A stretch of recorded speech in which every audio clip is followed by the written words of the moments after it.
Greetings, Ben Murray here with another edition of SaaS Metrics School. Welcome. Hope you're doing well. So this is a reader question. Or I'm sorry, not a reader question, but a podcast listener question from Chris. So thanks, Chris. Appreciate the question.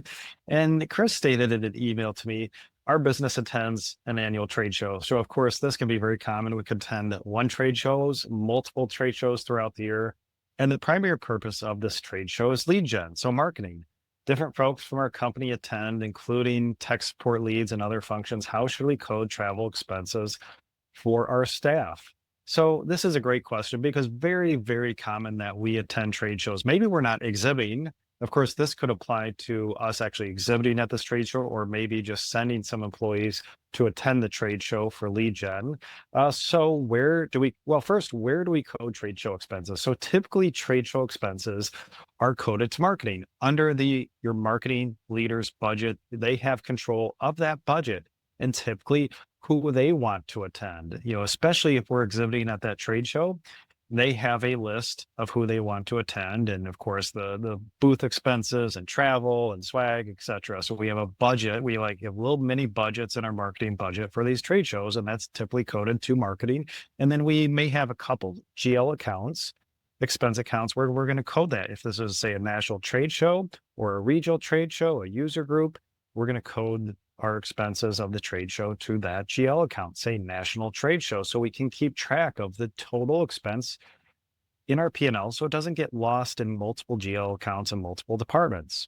So what about staff who are attending the trade show, say this tech support lead or whoever is designated to go to this trade show? Well, for their meals, their travel, their hotel, internet, whatever it might be, Uber, Lyft, I code those to the trade show GL expense account because then we can track that goes to the overall cost of that trade show. Yeah, it's a travel expense, but really it's a trade show expense, what it takes to either attend or to exhibit at a trade show.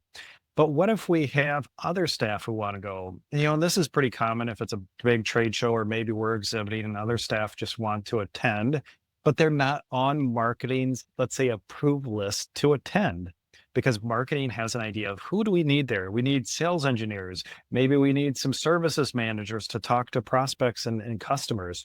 But sometimes we have staff who just want to go, maybe a sales rep, but they're not on the approved list. So generally, if you're not on marketing's approved list, and this is my nice test, and really what I learned from this marketing leader, that if they're not on that approved list to go to the trade show, then that budget, that expense for that staff is going to have to come from their department. So if they go, they're not on the approved marketing list for that trade show, then their budget, let's just say it's sales, is going to have to accommodate or absorb the hotel, the airfare, et cetera, for attending that trade show. And then everyone else who is on the approved list for marketing for that budget, so we can control the budget, are going to be coded to marketing and then the trade show expense account. So really important in the expense reporting process. As your employees who are approved to go to the trade show, select the right department in their expense reporting software and the right GL account so we can keep track. So either you have to go through a little educational process of how to code trade show expenses, which my accounting manager did with those employees, or you have to be really diligent, careful as those expenses come through in your expense reporting software to code those to the right GL account so we can track those. So your marketing leader can see how much they spent versus budget. So great question. And this gets to just daily finance and accounting operations and expense report operations that we can get these expenses to the right spot on our SaaS P&L and our leaders can manage those budgets appropriately. So again, shout out to Chris. Great question. And if you have any other questions that you'd like me to answer on SaaS Metrics School, please let me know. Email me at ben@thesaascfo.com. Thanks.